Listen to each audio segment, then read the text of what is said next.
The following are reflections on our current state as Palestinians in 2023.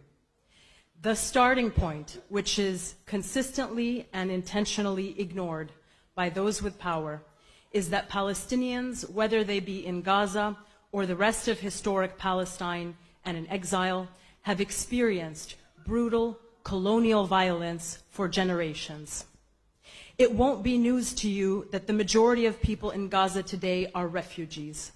Refugees who were expelled from their homes and their land during the Nakba by the Zionists who began the ethnic cleansing of Palestine 75 years ago. You of course know that the people in Gaza have also lived under 56 years of brutal military occupation, enforced by the same entity which made them refugees decades prior.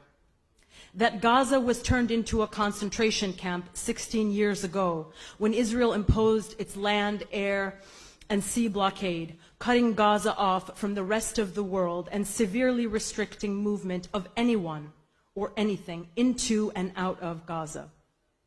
And if you're here today, it's because you certainly know that we are 56 days into Israel's genocide of our beloved family and friends in Gaza, a genocide in the legal sense of the term. You know that there are 1 million children in Gaza, children whose torment by a nuclear power, the fourth most powerful military in the world, is at once justified by and invisible to the Western world. Yet we are, in any event, warned by the same institutions which have failed to protect us from Israeli impunity for decades, and the crime of all crimes in this moment, that Gaza is a graveyard for children. Indeed it is. You know that in this current moment, Israel has been killing Palestinian families in Gaza at record rates, with advanced weapons technology relying on dystopian AI to identify alleged targets. That our toddlers are being pulled from the rubble of our homes, sometimes alive, sometimes not, sometimes in one piece, sometimes not. You know that the Al-Nasser hospital preemies were discovered decomposing in their hospital beds after Israel bombed the oxygen tanks of the hospital, denied it electricity, fired on and shelled the building, and forced the families and staff to evacuate at gunpoint, leaving those completely innocent souls behind. You know that Israel attacked and destroyed in a matter of weeks nearly all of Gaza's healthcare infrastructure, killing hundreds of healthcare workers, bombing the solar panels of Al-Shifa Hospital and its maternity ward, sniping nurses, kidnapping doctors, and leaving behind a trail of destruction and mayhem.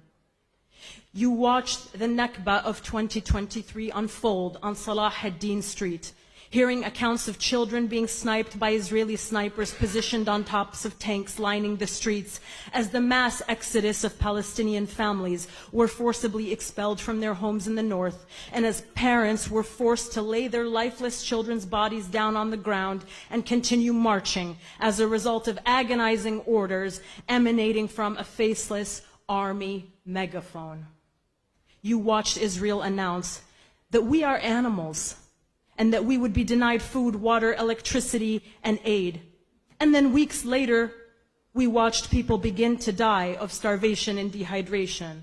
And now we watch as our colonizer openly relishes in the spread of disease in its newspapers while it withholds medicine in perfect but nauseating consistency with the colonizers who preceded it elsewhere in the world.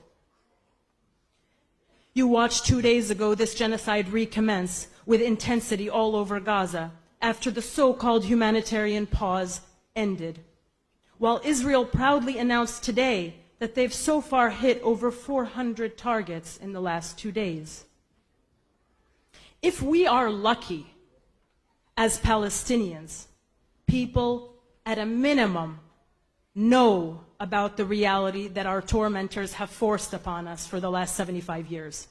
To borrow from the resignation letter of Craig Mochaber, the former director for the High Commissioner of Human Rights of the United Nations, the European ethno-nationalist settler colonial project in Palestine has entered its final phase towards the expedited destruction of the last remnants of indigenous Palestinian life in Palestine.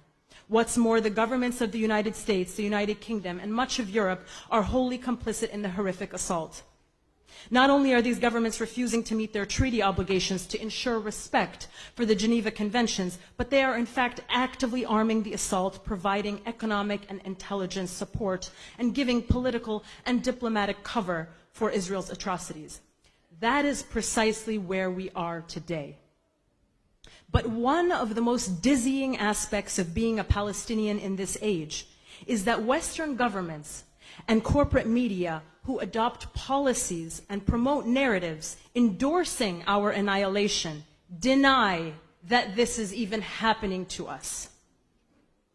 We as Palestinians are categorically denied the right to narrate our own lived experiences, instead dismissed as biased or exaggerating as the bodies pile up, while instead the statements of the military of the apartheid regime are taken as fact, never challenged, and repeated even when proven false. Worse, the US and Israel, who have seemed to decide our fate for us without our input, casually shop around ethnic cleansing blueprint plans for Gaza, while Israel awards exploration licenses for billions of dollars of Gazan gas. And yet they know not the first thing about us. Do they know about our origin? That the history of Gaza and Palestine more generally is a deep, rich history of more than 4,000 years? That our land was inhabited and invaded by epic civilizations of whom we are all descendants? From the ancient people of the Mediterranean Sea to the Canaanites, to the ancient Egyptians, the Philistines, the Greeks, the Romans, the Byzantines, the Persians, then the different Muslim empires like the Arabs led by Umar ibn al-Khattab, and the Umayyads, the Abbasids, and the invading crusaders driven out of the land by the fierce resistant Salah ad-Din. And then came the Mamluks followed by the Ottomans. Do they know that these are our ancestors? My own family traces our lineage in Gaza back to at least the 13th century. My parents were born in Gaza, all 4 of my grandparents were too, and so on, going back generations. My family is from the Zaytun and Ramal neighborhood in the northern part of Gaza.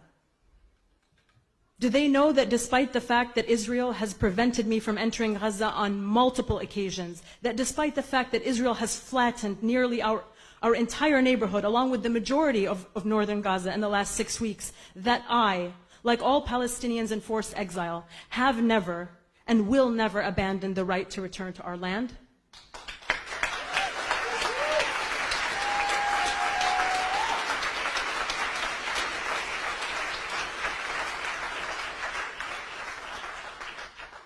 Do they understand the meaning of asserting these words during the Nakba of 2023, when the scope of killing and displacement has already exceeded that of the Nakba of 1948? We will never back down. Do they know that while the elderly may have died, the young didn't forget? How could we, as the Nakba continues 75 years later? Do they know that Gaza is known in the region as Gaza Ard al-Azza, Gaza, the land of dignity, the land of pride?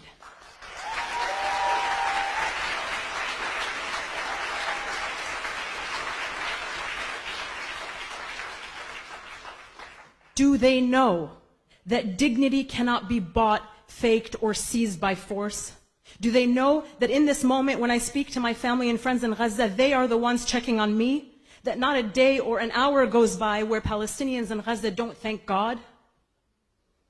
That everyone is sharing everything that they have? That a few days ago, a Palestinian couple celebrated a wedding at one of the UN schools containing thousands of forcibly displaced Palestinians? A beautiful act of resistance when you consider the fact that Israel outlaws expressions of Palestinian joy. It is an arrestable offense for which our brothers and sisters in the occupied West Bank are regularly taken hostage. Does the Western corporate media know that one of the last things that Muntasir al-Sawaf, one of the Palestinian journalists who was killed yesterday by Israel, did was feed the starving cats in his neighborhood that Israeli warplanes turned to dust? Do they know that Israel has killed 72 journalists in this genocide and prevents foreign journalists from entering Gaza to bear witness to their war against the Palestinian people? Do these leaders of the Western world, trapped somewhere between individualism, consumerism, capitalism, and materialism, understand that we leave our doors open in times of Israeli